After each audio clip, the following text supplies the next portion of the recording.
विपर रूप बना के, ब्राह्मण का रूप बना के, और कहा से भगवान आप ये जुल्म ना करो, आप तो पाप के भागी होगे, इसमें जीव जंतुओं का अंत नहीं कितने हैं, और पृथ्वी डामाडोल हो जाएगी। तो यदि समुद्र को आप सोख दोगे तीर से तो ये खड्डा बन जाएगा, इतना गहरा खाईदा फिर भी नहीं जा सकते वहां पर।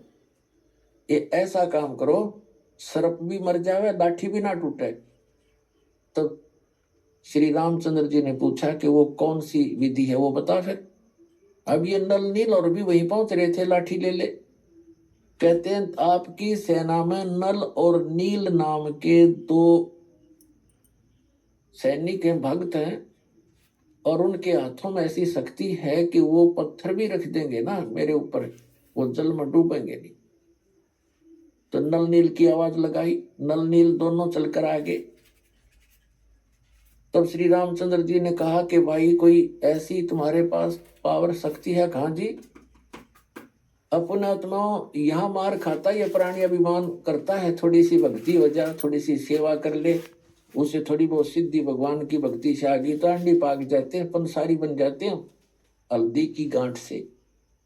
तो ये मार खाते हैं प्राणी, कभी भूल का भी कोई सिद्धि दिखाना नहीं, और हो जाए तो कहना कि नहीं हमारे बस की बात नहीं है। क्योंकि आपकी भक्ति से आपके अंदर ऐसी भक्ति शक्ति हो जाएगी, आप किसी को कहोगे भला होगा, उसका भला हो जाएगा, आपको हानि होगी। किसी का बुरा सोचोगे उसका बुरा हो जाएगा, लेकिन आपको नुकसान भी होगा, आपकी भक्ति खत्म होगी। तो नल नील ने सोची आज तारीख खूब नंबर बन गए, हनुमान भी फेल, अंगद भी फेल, आज तो सारे अब तो तुम्हारी वाह वाह हो जाएगी। और श्री रामचंद्र जी ने कहा भी एक ट्रायल करके दिखाओ, कोई पत्थर रखो उठा करके जल पे लाए, उठा के दोनों एक एक पत्थर और रख दिया उन्होंने फटाफट यूं, और रखते ही डूब गया। तो उसने भी रखा दूसरे ने, वो भी डूब गया।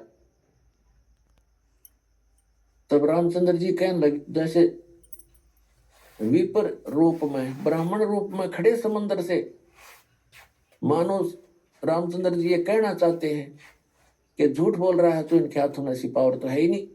तब उसी समय रामचंद्र जी के बोलने से पहले ही उस विपुर रूपधारी समंदर ने कहा कि नल नील तुमने गलती कर दी, आज आज आपने अपना गुरुदेव याद क्यों नहीं किया। तब उन्होंने अपनी गलती महसूस हुई, क्योंकि ये जीव यहाँ मार खाता है कि कहीं हम भगवान ने याद करें तो ये नो ना सोच ले रामचंद्र की इनमें शक्ति कोई ना, इन्होंने तो किसी से उधारी मांगी है। इसलिए उन्होंने उस दिन परमात्मा भी याद नहीं किया। और कबीर साहब कहते हैं, जैसे माता गर्भ को राखे यतन बना, और ठेस लगे तो छन्न हो तेरी, ऐसे भक्ति जा कि जैसे माता को गर्भ रहा हो मुश्किल से किसी बहन बेटी को, और फिर वो उस गर्भ की कितनी चिंता रखती है, कितनी केयर टेक करती है।